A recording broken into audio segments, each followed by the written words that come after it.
My mistress' eyes are nothing like the sun.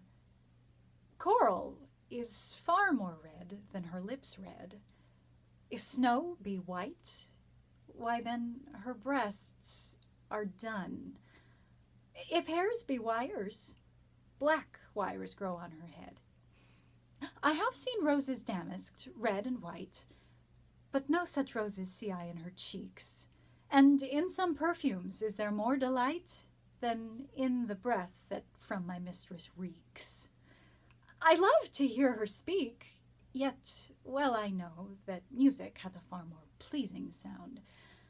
I grant I never saw a goddess go. My mistress, when she walks, treads on the ground.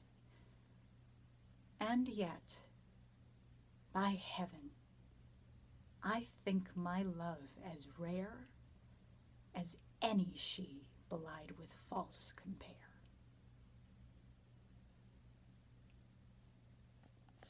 I fucking love this sonnet. Ugh, it's one of my favorites. I've been looking forward to doing it for weeks.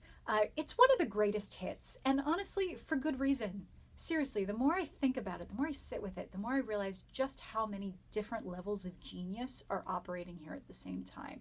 To begin with, technically what he's doing here, this is a satirical sonnet. He's making fun of himself as a writer and traditional sonnets just as much as he's making fun of his mistress. Okay, almost as much as he's making fun of his mistress, but he's playing with our sense of expectation here. My teacher, Charles, always likes to quote Buster Keaton at me. Buster Keaton was the great silent film comedian, and he always said, I always tried to make my audience outguess me, and then I double cross them. And that's exactly what Shakespeare's doing here. He's defying our expectations, and in doing so, he creates this element of surprise, which is the lifeblood of good storytelling, but it's exceptionally important in comedy. And this is the funniest sonnet that Shakespeare ever wrote. We've seen playful sonnets so far, but this sonnet is downright funny. And it's because he's playing with our expectation of what a sonnet is supposed to be, how a sonnet is supposed to go. Right, we have this idea in our head of a traditional sonnet. A traditional sonnet would go, my mistress' eyes, oh, they shine just like the sun. Coral is not near as red as her lips red, etc., etc. And instead, Shakespeare says, my mistress' eyes are nothing like the sun. Coral is far more red than her lips are. If snow be white, why then her breasts are dun. Dun was like a grayish brownish color. It was really icky looking. He says, black wires grow out of her head. I've seen roses. There are no roses in her cheeks. Her breath does not smell like perfume. I love to hear her speak, but let's be honest, music sounds much more beautiful than her voice does. And she doesn't float like a goddess. When she walks on the ground. And just when you think, oh God, this man is going to be sleeping on the couch for the next month, how is he saying all these mean things to her? He can't possibly recover from this. He defies our expectations once again with this beautiful couplet. And yet, by heaven, I think my love as rare as any she belied with false compare. So he's saying, and yet, despite all this, I think that the woman I love is as rare, as beautiful, as stunning, as precious to me as any woman who has ever been described falsely.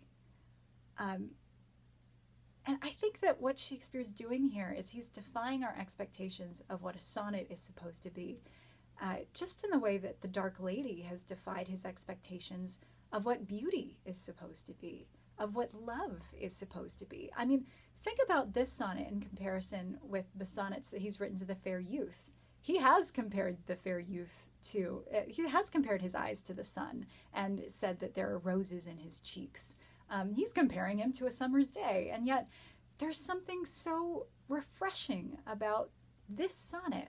I think it's because, this sonnet isn't just famous because he's handling the comedy of it all so deftly. It's famous because he's tapping into something universal, and that is that when you fall in love with someone, you fall in love with their imperfections. I love the movie Good Will Hunting, and Robin Williams' character in it has this line, They call them imperfections, but nah, that's the good stuff. And it's absolutely right. It's that feeling of when you look across the table at the man you love and you see his receding hairline that maybe he's a little bit self-conscious of, and you think to yourself without a drop of irony, my God, I just love that receding hairline. Like, it looks so good on you. Oh, it's so beautiful. I wouldn't find this beautiful on anyone else, but on you, my God, it's stunning. I am so lucky. I'm so lucky. That's why this sonnet stands the test of time, because it taps into that feeling.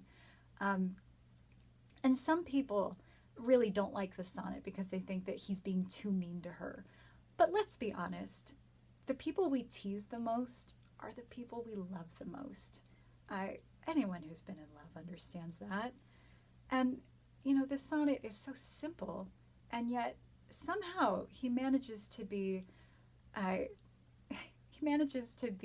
cruel and funny and subversive and loving and silly and all of these things in 14 lines. How does he do it? Really, how does he do it?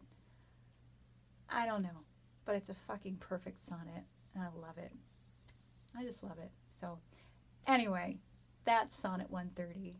I hope you enjoyed it as much as I did. Have a great day, everybody. Stay safe. All my love. Bye.